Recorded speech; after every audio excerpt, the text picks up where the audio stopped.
Hi, welcome back to techandlearning.com. I'm Kevin Hogan, Content Director for Tech and Learning Magazine and techlearning.com.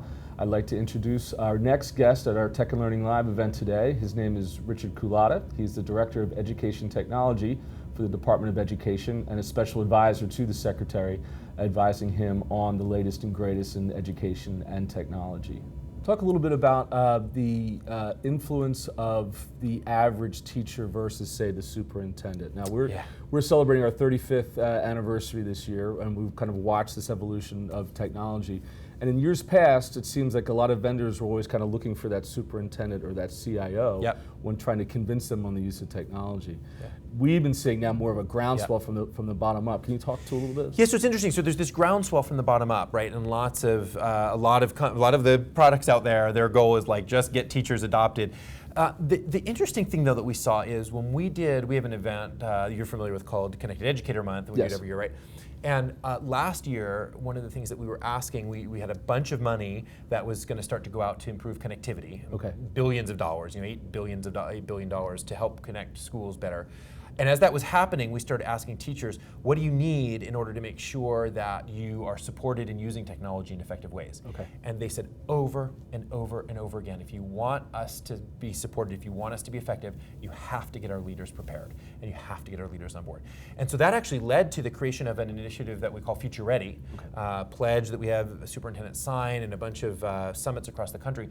Because what we heard again, over and over again, is if you want teachers to be effective, you can't do it if you have a superintendent who's just going to delegate anything to do with technology off to their CTO, right? The vision for how to use technology has to live with the leadership, and yes, be a team with the CTO and teachers and other people. But so that's the piece. So yeah, there's great groundswell from teachers, but I think if we really want to be transformative, we have to have leaders involved.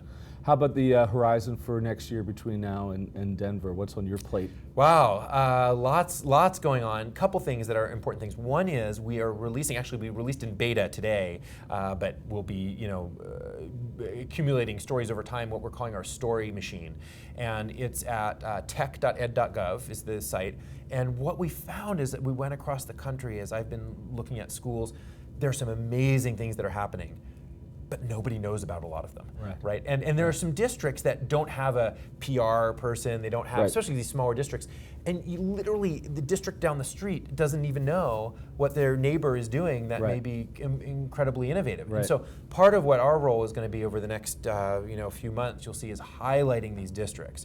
So we'd invite everybody who is working in a district, in a classroom, anywhere in the system that has really innovative practices going on, to go to tech.ed.gov and submit them. They're easy to submit. It's just a one-page example, but it's all based on a map. There's a map, and so you can say, show me districts within 50 miles of where I live that have one-to-one doing personalized learning. And so you'll really be able to get a flavor. So that's one thing. The other thing that I'd say, if I can throw one more of them on there, is we are starting an initiative on rapid cycle evaluation of apps, tools and apps. And what we do now is kind of crazy. When we evaluate apps, we say, oh, let's take this 2-year random controlled trial process and it costs $500,000 and in 2 years we get some results. Well, there's two problems. One of the problems is that the cost of those studies are often double or triple the cost of building the app in the first place, which is a problem. The second is these apps are iterating, they're changing so quickly, as they should, that in 2 years when you get the results, it's the results of a totally different product. It doesn't even matter anymore. If you found it worked or didn't, it's totally changed. So we're looking at how can we do rapid cycles, so a couple months, but actually showing learning effectiveness. So not just, am I rating it 1 to 5 because I like the color, or because my buddy built it and I'm going to give him a 5-star, but actually having, showing learning effectiveness, but in a much shorter time. So those are the two previews of coming attractions that I'll give. Is that it?